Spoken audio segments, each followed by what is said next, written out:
welcome to Enterprise Friday today, reaching you from Enterprise Television from the economic capital of Nigeria, Lagos. My name is Henry Igwebuike, and today, like always, we'll be starting with our newspapers just to let you in on everything we have, and right after that, in a jiffy, would be our main conversation also for today. But please do well to be part of what we do. Reach us and find us at enterprisetvnews.com. You may equally like, comment, and follow us on all our social media platforms at Enterprise TV7.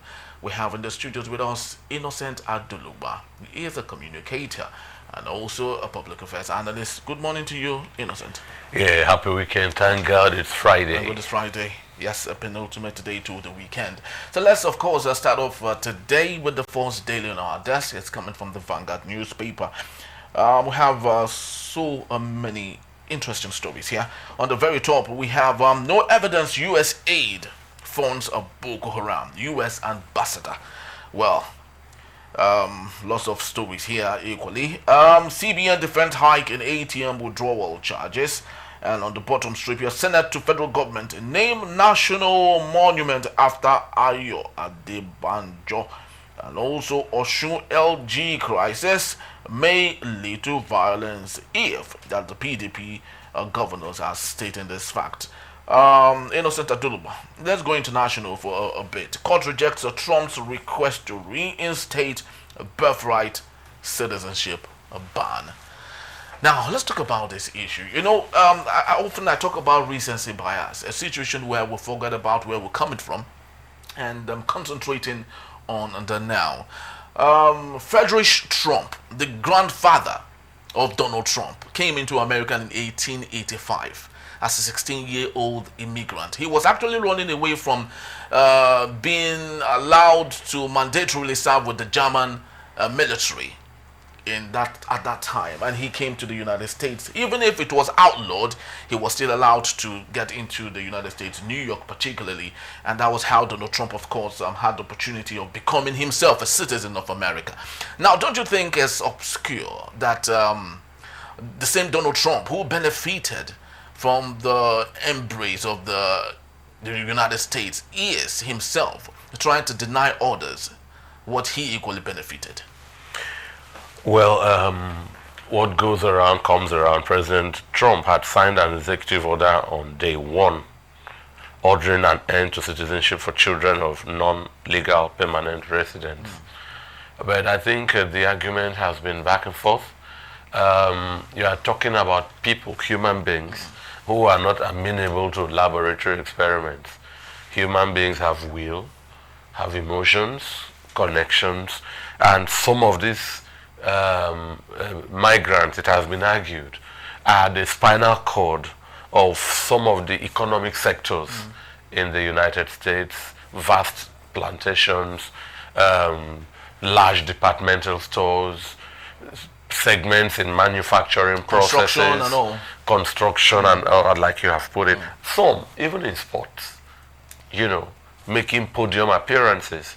So, and if I am an illegal immigrant, my child is legal.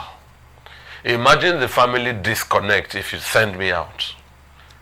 And it's going to be harsh and spontaneous. There is never a time enough for one to get used to being separated from a family member or a loved one.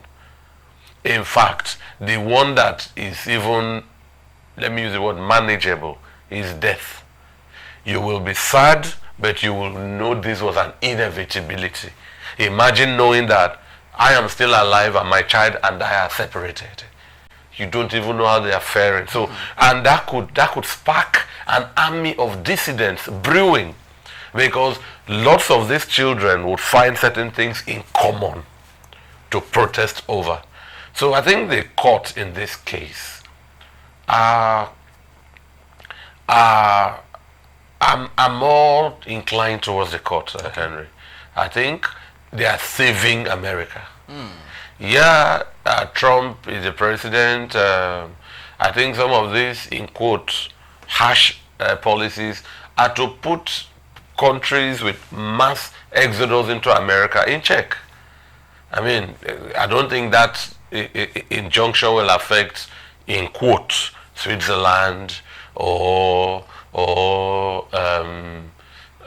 Spain or the United Kingdom. Even Ukrainians, remember, after during the war, Ukraine versus Russia, large number of Ukrainians who were allowed into the United States still live in the United States, and this, of course, wouldn't affect them. So the question is, why would it only affect the brown and the black immigrants? I think I'm not sitting in Donald Trump's head, but I want to think, like I always will say, that if you kept your house in order, there's no need running away. Definitely true. But that's a long shot. You and I do not have access to control the machinery of the Nigerian government. And the Nigerian government, as we speak, let's bring it home. Okay. We are in a country where, in a matter of months and years, elected politicians strut a superficial toga of integrity. They live on islands of opulence, surrounded by the masses in oceans of poverty.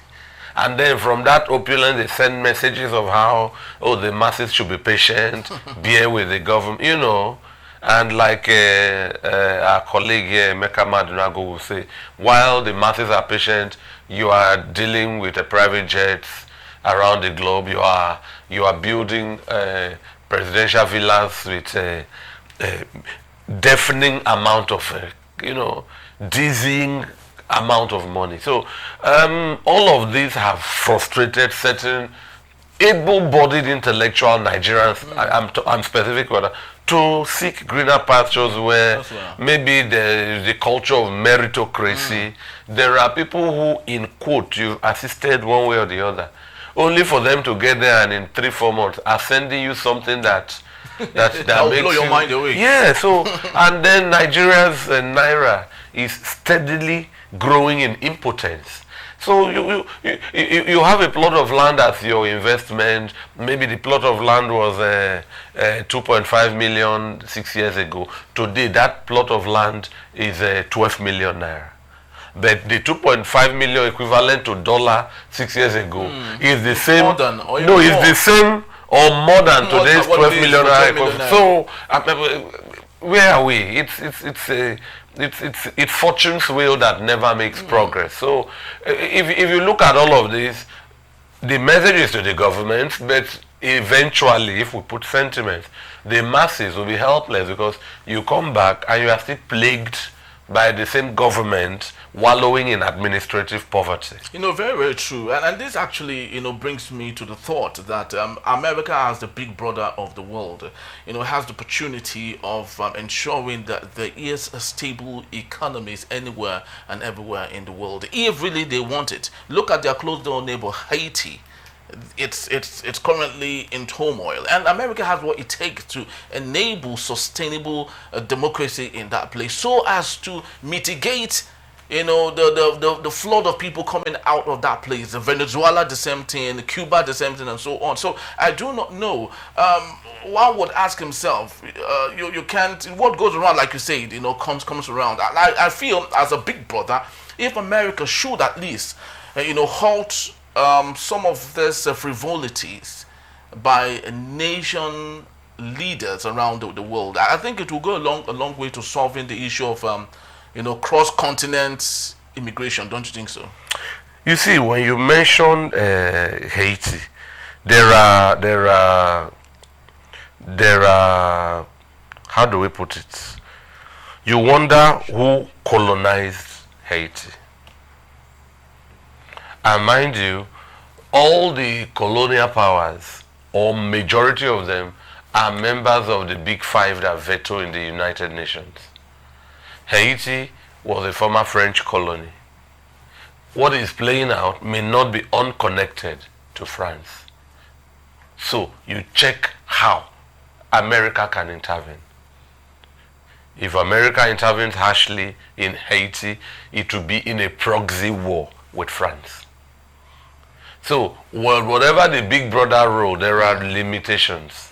Well, right as we speak, they have thousands of foot soldiers right there in Haiti. But of course, America? no, done by, just like you said, a proxy by Kenya, by the Kenyan police force. They are currently in Haiti with the sponsorship of the United States of America. You see, those are the course, long group we take. yeah. But coming to Trump, I think Trump is trying to sanitize his country. He is an economist. He has done well on the wheels of commerce. And you and I may not share his vision, like I said, from a disadvantaged position within a social relation in a country. But eventually, I stand with every country's national policy as it's suitable to them. So if I don't want that cold shoulder, I should keep my house in order and stay here. But like I said, sadly, the people enjoying here are those on the corridors of power. Very, very true. Just like one of our guests, Dr. Kenneth Ikenwa would say, if only the first world countries will stop allowing the loot from third world countries, then the third world countries will become at least second world countries and will stop disturbing the first world countries with its immigrants and so. But let's take a look at CBN defense hike in ATM withdrawal charges. Now it's all over the news. Of course, the same CBN allowed the proliferation of POS operators, which they make money from. Right now, it's becoming a bit selfish and greedy on the part of the CBN, who have realized that POS operators and the fintech companies are making so much money. So they are like retrofitting and asking themselves, the moribund ATM machines in different commercial banks should be alive again, so they can at least dwindle that particular POS market. Do you think it makes sense at the end of the day? You know, my favorite word in Nigeria is political miracles and mysteries. You know, it's a policy somersault. I can tell you here that there are people who have shops here in Lagos, Nigeria, and they pay the government rates for their shop, and they pay a different charge for their POS machine. I don't know if you're aware of that. Yeah. So, and the POS is an aspect of former President Buhari's claim of job creation. Yeah. Yeah, very true. You know, so that tool, POS machine, is itself a shop. Yeah. You have it, you pay a rate different from you pay shop rate, and then you pay your landlord for shop rent. So, in that aspect, the POS people will go aggressive to meet these rates. You understand? I wouldn't have thought that the POS, if the government in this economy is trying to create job, expand opportunities, build SMEs, yes, the POS from me should be taxless. Yes, it should be taxless. So an unemployed person would key in there quickly, hoping to make ends meet in their little margin, Soga.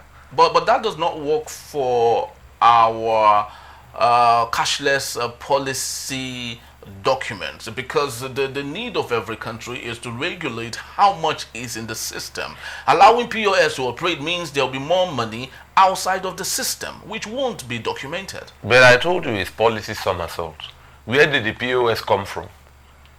When it was liberalized by the government.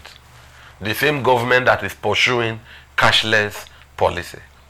Now, we know that we are in a seething economy.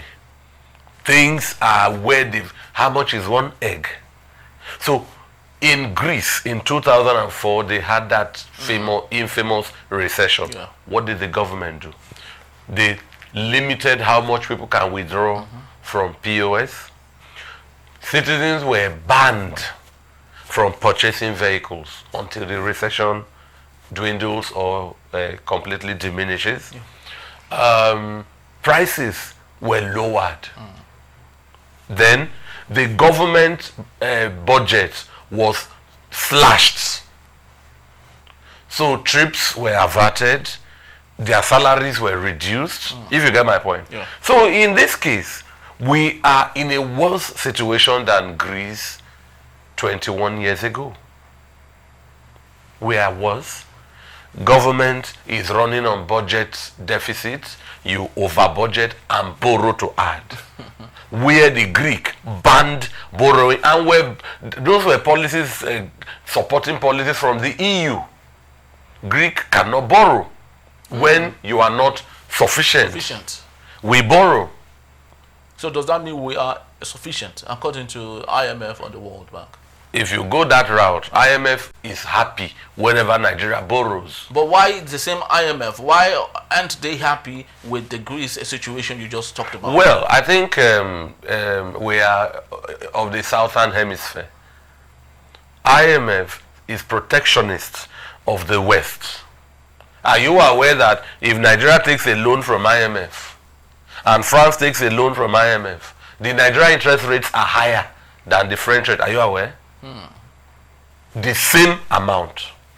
And France or UK or any of the top countries have the propensity to pay quickly. They have capacity. We will struggle to pay. We are the ones hypercharged. And so that's where the word debt servicing comes in. And so we are drifting into the political economy of inequalities. So but staying with the topic, in this kind of economy where it's a struggle to make ends meet, if you recharge your phone, the tariff is higher from telecoms. Now the government have restricted you. Within your bank, you can withdraw 20,000 naira. But you can withdraw that either in 5,000 or 10,000, whatever is the case. And each withdrawal is charged. So you get multiple charges. Where you would have withdrawn the 20,000 in one swoop, and get maybe 50 naira charge. You will withdraw 10,000, you are charged 50 naira. You withdraw another 10,000, you are charged. So the government is omnipresent in the life of the masses wherever deductions are involved. Well, it's actually very unfortunate. The same government that desires to have a $1 trillion economy is itself shooting itself on the foot. Is actually so disturbing, and at the same time, policy somersault. Obfuscating, if you ask me. But let's get to the daily trust today. We have federal government ask Adeleke to hold Osun local government election. Right now, things are not working well for Adeleke. He wants to organize his elections for Saturday, that's tomorrow. But of course, the federal government is saying he should halt that election. Speak to us on this matter. Is the federal government trying to be protectionist in this particular way for its party, the APC? No, I think we run a confused country. At the federal level, at the constitutional level, there is federal government, state government, and local government. This tripartite level allows the states where they possess concurrent power, a situation where they can dip into the same bowl with the federal government. There are the exclusive to the federal government: customs, tariff, defense, currency, and the likes. In developed countries, the federal powers are the fewest powers. Custom, defense, currency, But in Nigeria, the federal government has the largest power volume.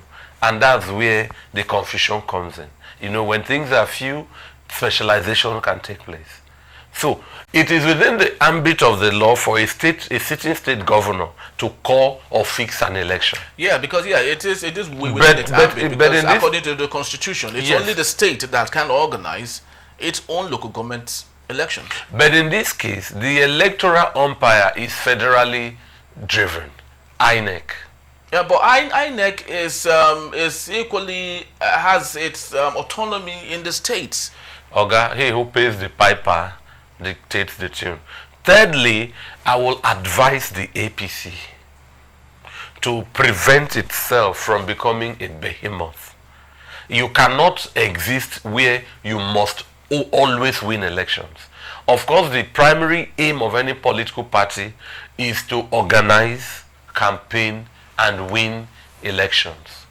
But another aspect of the character of a party is not to be a sore loser. Yes. So if Cross River was PDP state APC has won it, or Professor Ben Ayade defected, and then the O2 government came in on the ticket of APC. Should PDP be fighting in Cross River? Because Governor Adeleke of the PDP has just defeated the APC. This is his first, and all the crises allegedly from the media are traced to the camp of Oyetola, His Excellency, the immediate past governor. Yes. And all of these are in the public. You see, it's a litmus test for our judiciary and law enforcement.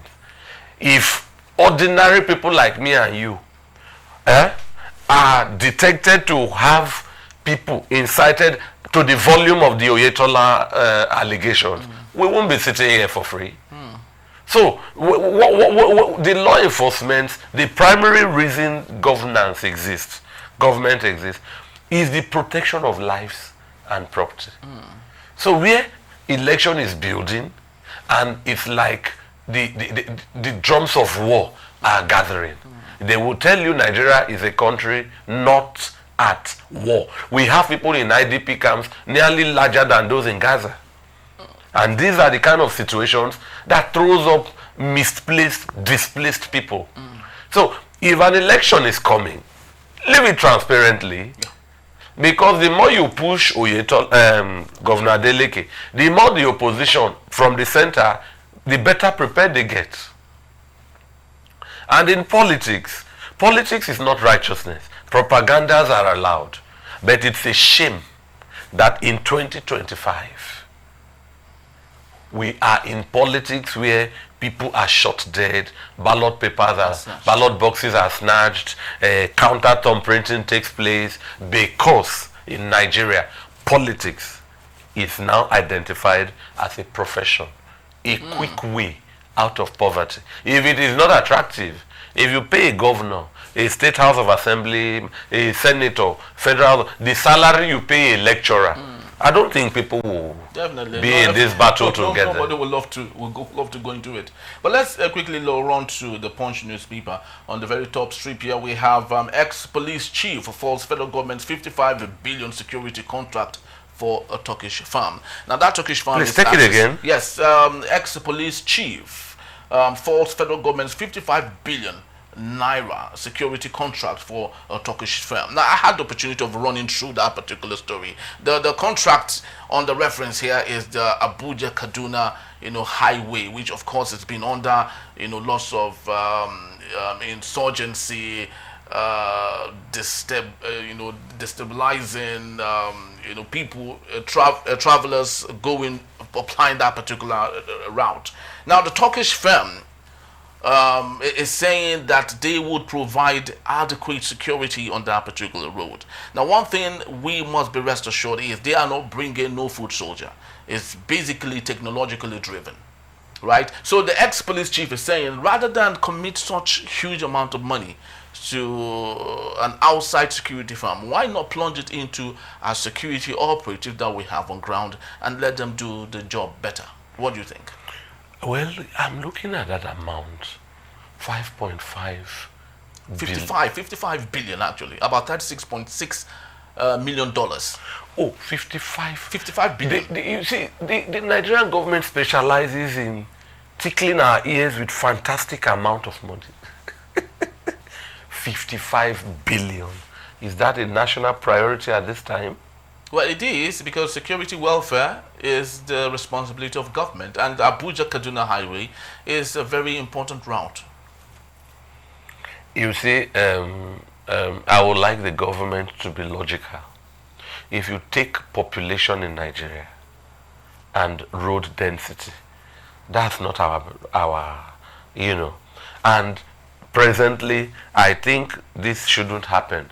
Let the government speak to the allegation by Mr. Grant of the Perry of the United States Republican parliamentarian, alleging that USAID are sponsors of Boko Haram, because that is one of the leg of insecurity in Nigeria. Yeah, but the U.S. ambassador has come up to say that it's false. That I said the Nigerian government should speak. Let the U.S. speak from where they are. Our government should give a clarification to us where they stand. You know. So these are all traceable to things like this. Secondly, this for me is not priority. This amount.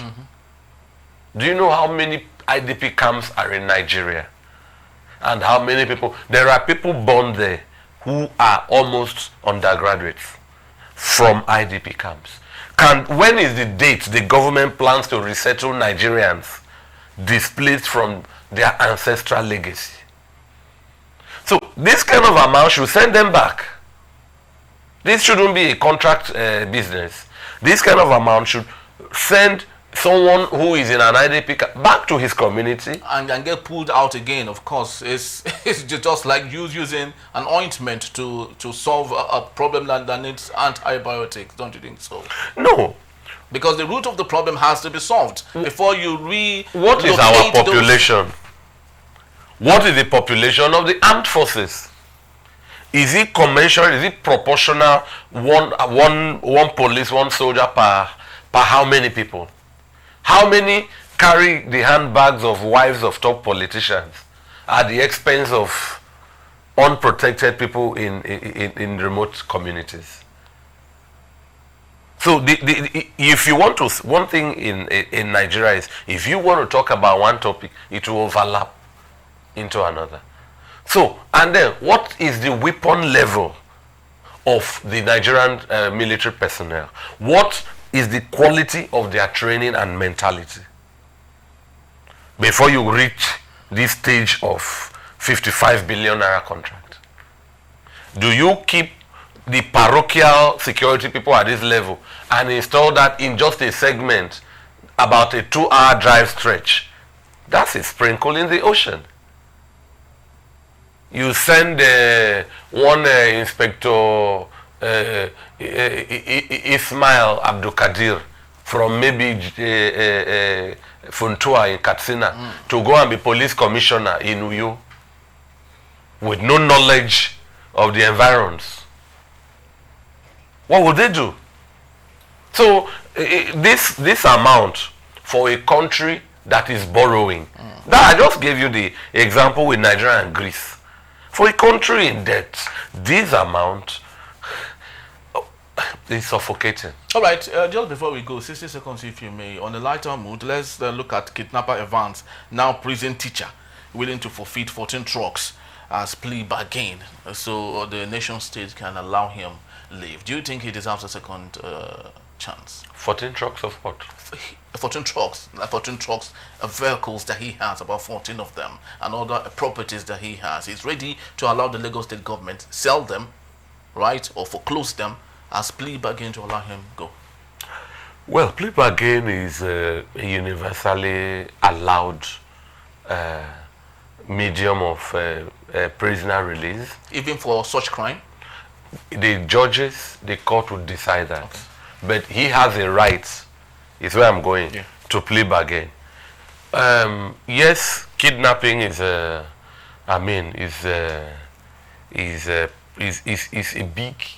big social ill. But there are people out there enjoying government largesse who maybe not kidnapping but are culpable here and there with existing records yet to be investigated.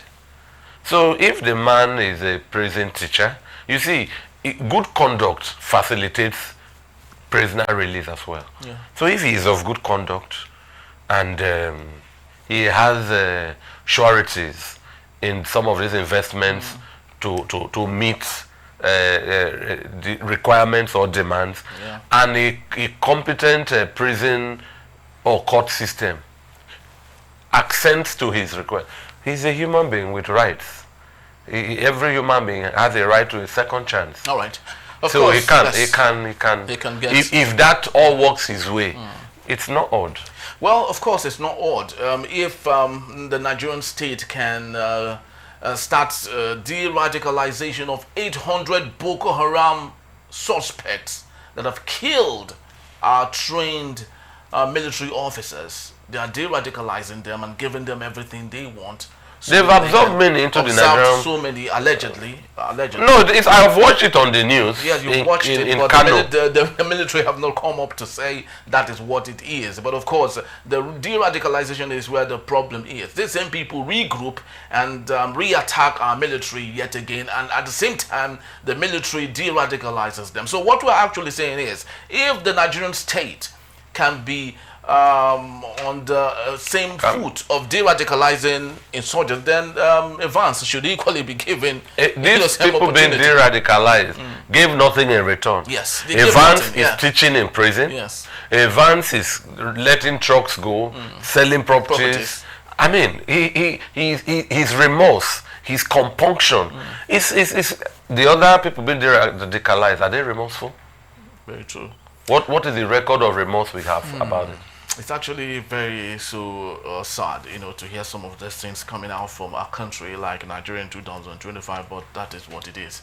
Thank you so very much, Innocent Aduluma. It's my pleasure. I want you to go out there. Don't look at the bad side. Enjoy your life, enjoy your weekend, and keep chasing things that can improve your life and add value to society.